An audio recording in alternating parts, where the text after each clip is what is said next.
AITA for making my cheating girlfriend cry after she planned to humiliate me during my proposal? Hi, I'm Lennox, and my girlfriend, Savannah, and I had been together for a year and 8 months. I'm 27 and she's 25. Everything was going well, or so I thought. We met at a barbecue hosted by some mutual friends. We hit it off right away, and she was different from anyone I had dated before. She was fun, smart, and outgoing. We took trips, had game nights with her friends, and even talked about moving in together when her lease was up. I wouldn't say it was perfect, but it felt serious. So serious that a few months ago, I started browsing for rings during my work breaks.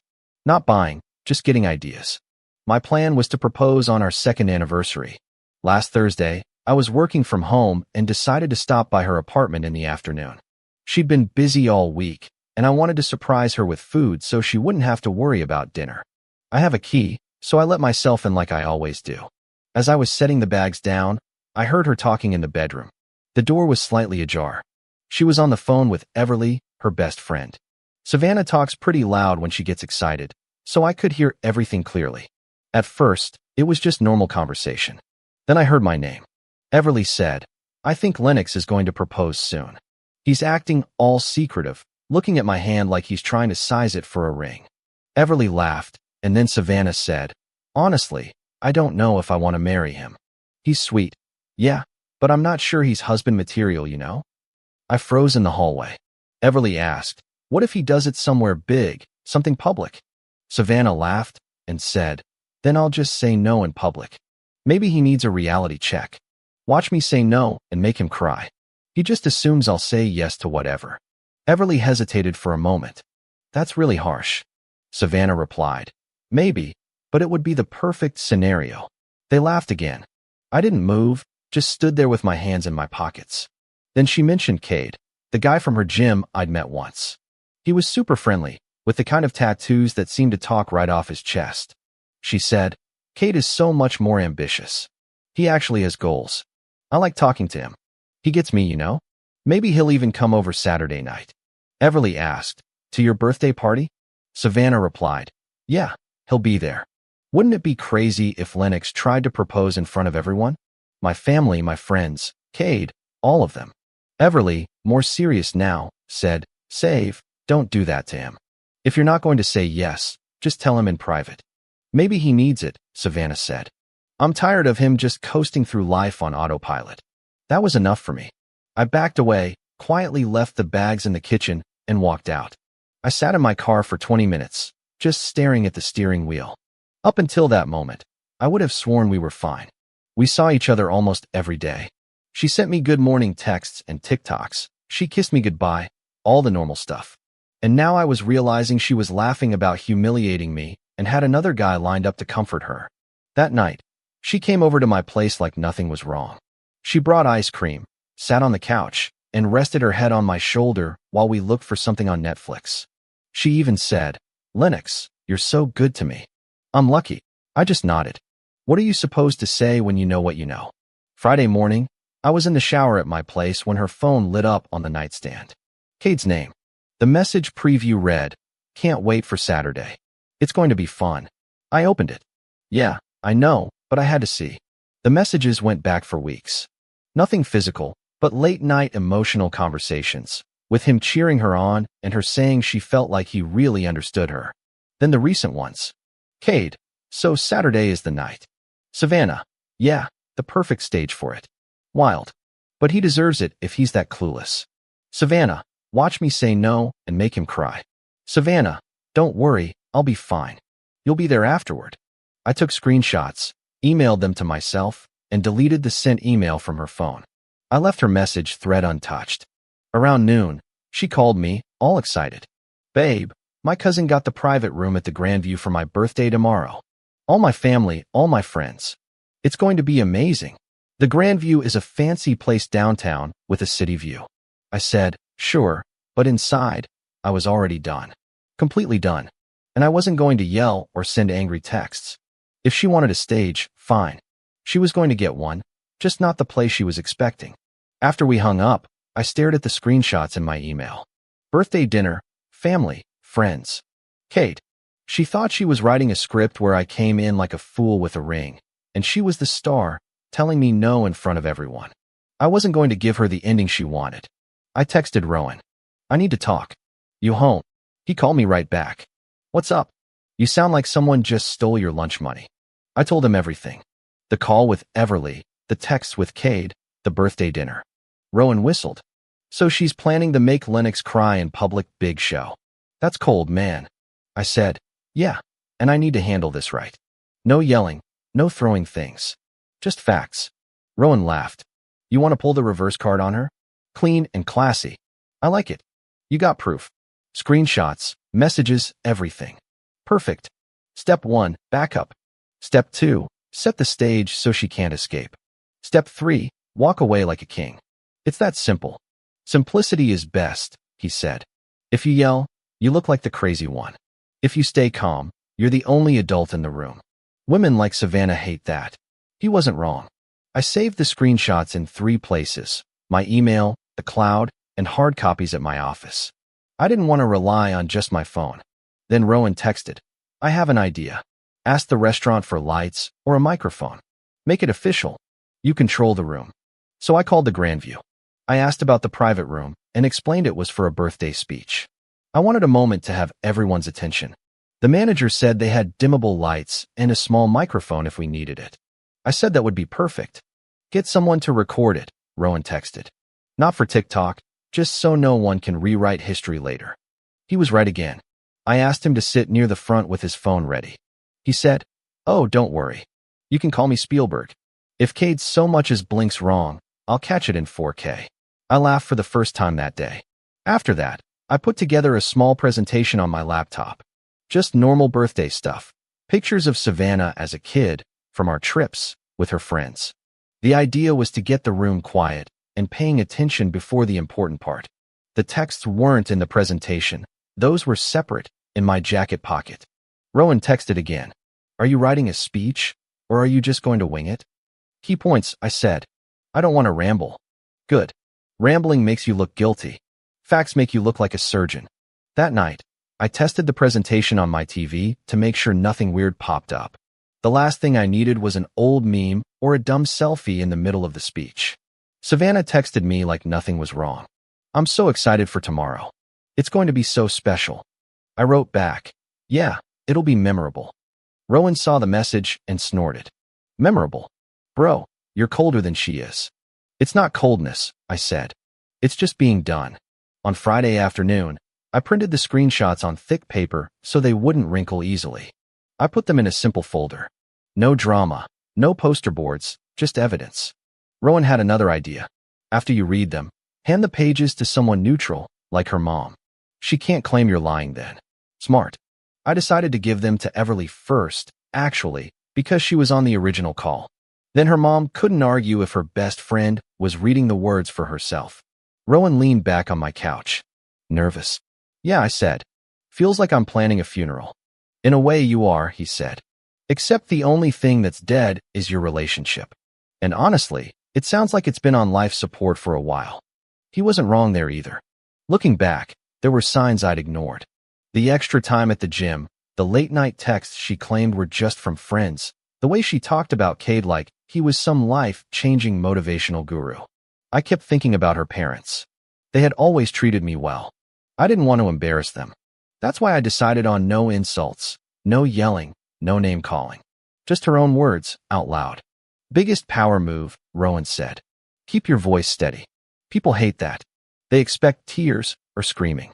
If you stay calm, you win.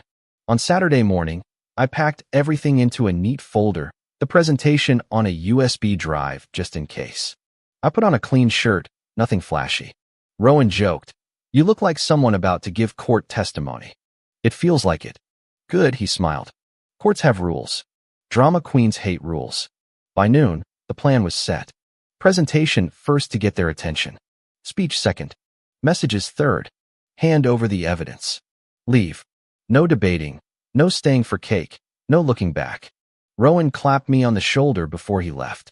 Tomorrow night, you get the last word. And I planned to. Saturday night came quickly. I arrived at the Grandview 15 minutes early with Rowan. The private room was upstairs, with large windows overlooking the city. A long table was set for about 20 people. 2 staff members were arranging chairs and checking the lights. I handed my USB drive to her cousin, who plugged it into the venue's laptop, clicked through one slide, and gave me a thumbs up. Ready when you are. Perfect, I said. Rowan grinned. Professional setup for a personal train wreck. I love it. I checked the folder in my jacket one last time and sat near the end of the table where the small microphone was. People started arriving quickly. First, her parents, both kind, hugged me like always. Her mom said, "Lennox, thank you for putting the presentation together. Savannah is going to love it." Of course, I said. It wasn't entirely a lie. Then Everly and Talia arrived, all dressed up, laughing about how hard it was to park downtown. Everly waved at me. Talia gave me a polite smile. I wondered if Everly knew the texts were coming out, or if she thought I hadn't heard anything. Savannah arrived just after, in a dark green dress, hair done up, smiling like it was the best night of her life. She hugged her parents, Everly, and Talia. Then she kissed me on the cheek. "Babe, this is so nice. Thanks for helping set it up." "Happy birthday," I said. Rowan muttered, "Oh, it's gonna be happy, all right." The room filled up fast. A couple of Savannah's co-workers, a childhood neighbor, and finally, Cade strolled in like he owned the place, shirt sleeves rolled up. He sat in the back, giving Savannah a nod like they shared a private joke. Rowan leaned toward me. "There he is. Lover boy," he whispered. Pretty bold to sit in the back like he came to watch a play. I didn't answer. I was watching Savannah. She kept looking around as if she was expecting something big to happen.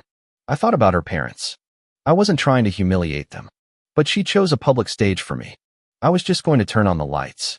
It would be clean and brief. Dinner started. Appetizers, then main courses. Everyone was talking, laughing. Savannah bounced between conversations, glowing under all the attention. She introduced me to a co-worker as Lennox. He's great. Like I was a friendly neighbor, not the man she'd been with for nearly 2 years. Rowan noticed it, too. "Didn't even say boyfriend," he murmured. "Dude, she's handing you the script." I just kept eating calmly, waiting for the right moment. Halfway through the meal, her cousin came over. "Do you want to get the presentation ready soon, before the cake?" "Yes," I said. "After dinner, before cake." She nodded and spoke with the staff about the lights. Savannah came over to me, smiling. "What presentation?" "You'll see," I said. She laughed. "You're so secretive lately." Rowan leaned in. "Big surprises." "The best kind," Savannah said, laughing again. She didn't notice his tone. When the plates were cleared, the lights dimmed slightly. People quieted down. Her cousin announced, "A little birthday presentation before the cake." The images started playing on the wall screen. Savannah as a kid, at school dances, on trips with friends. Our weekend at the lake last summer. People clapped, made little comments, and laughed at old hairstyles. Savannah looked emotional. She leaned on her mom's shoulder during a picture of her with her dad at some childhood recital. The presentation ended with "Happy Birthday, Savannah," in big letters. The room applauded again. Then the lights stayed low, but the microphone was turned on. I stood up. "Hi everyone," I said. "Thanks for coming to celebrate Savannah. Before the cake, I want to say a few words." People went quiet fast. Everly half raised her phone, like she was ready to record. Savannah smiled wide, her hands clasped together like she was about to hear something romantic. Cade leaned back in his chair with a little smirk. Rowan had his phone ready, too, now completely serious. I started with normal things. "Savannah is an incredible person. We've been together for a good while, and I've been lucky to share so much with her. Tonight is about celebrating her and all the people who love her." People nodded and smiled. Savannah was beaming, convinced the ring was about to make an appearance. I kept my voice steady. "But there's something else I need to talk about." The mood in the room shifted. A few chairs creaked. Savannah tilted her head. "I found some things out this week," I said. "Things that made me realize tonight can't go the way some people were expecting." Everly slowly lowered her phone.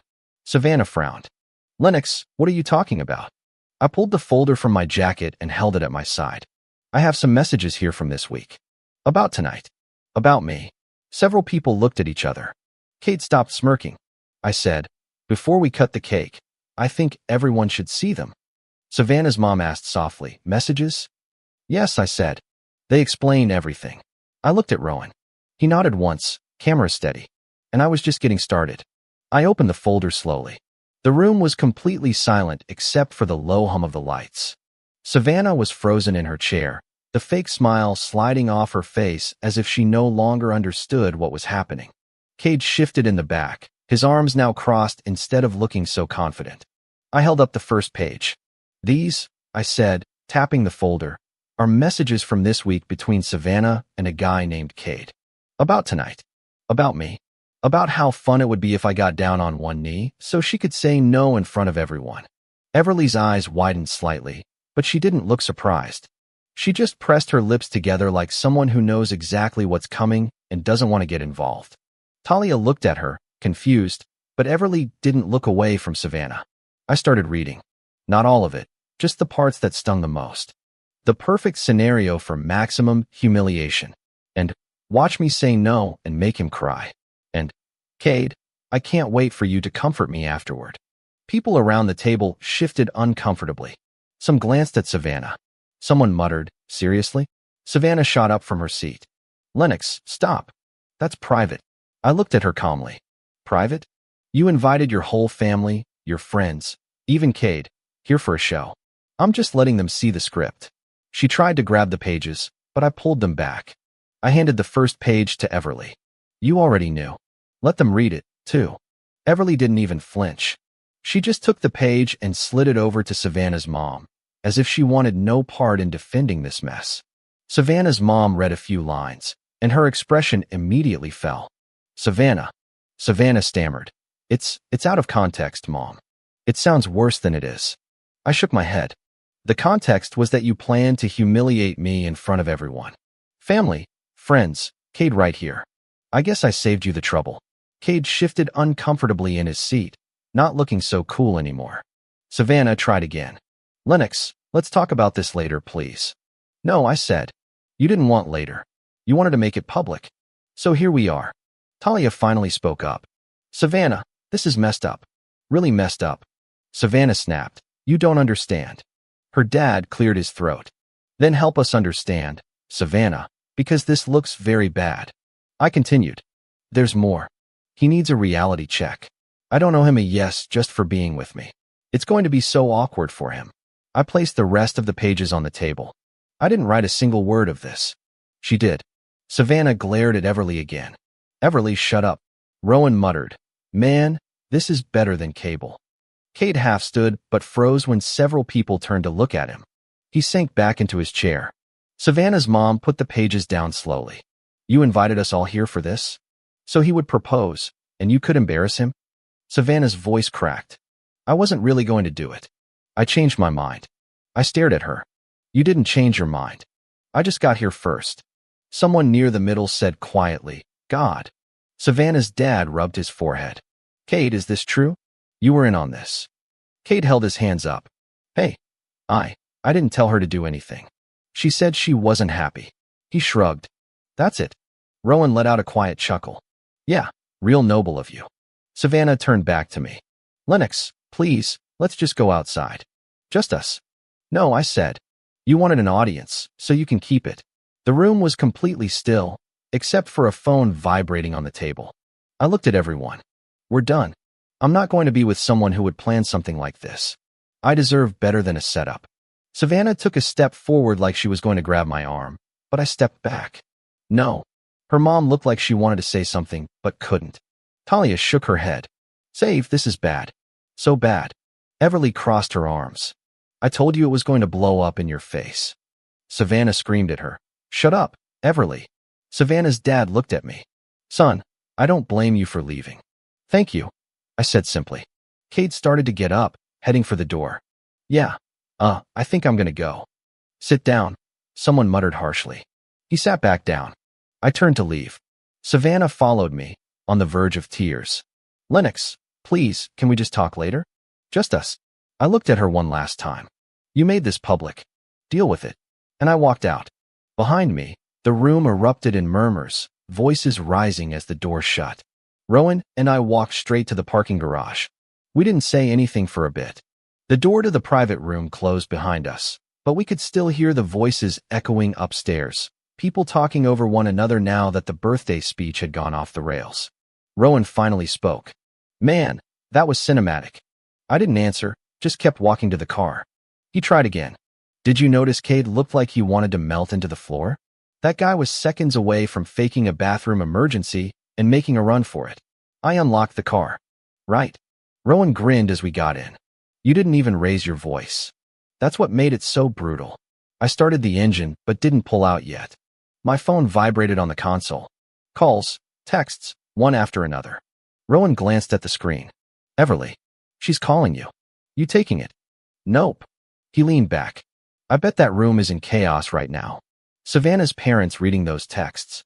Cade sinking in his chair. Everly probably telling her, I told you so. Not my problem, I said. We drove back to my place. By the time we got there, the calls had doubled. The texts, too. The phone kept lighting up like I'd won the lottery, only they weren't congratulations. Inside, I put it face down on the counter. Rowan grabbed a soda from the fridge and flopped onto the couch. Be honest, he said. Do you feel a little better? Not much, I said. You will. That room turned on her so fast, it was like a magic trick. Another call came through. Savannah. Straight to voicemail. Rowan popped his can open. She's not going to stop tonight. Doesn't matter, I said. I'm not answering. He pointed at the phone.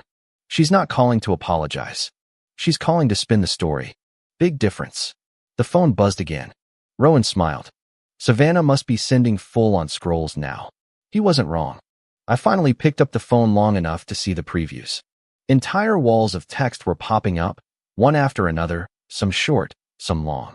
Her name filled the screen like she was racing against a clock. I put it face down again. She's panicking, Rowan said. Classic. I nodded. That's exactly what it looked like. Her throwing every excuse and promise she could think of, hoping one would stick. Rowan leaned back. Did you notice Cade didn't even defend her? He just sat there looking like he wanted to be invisible. Did he stay after we left? I asked. Rowan grinned.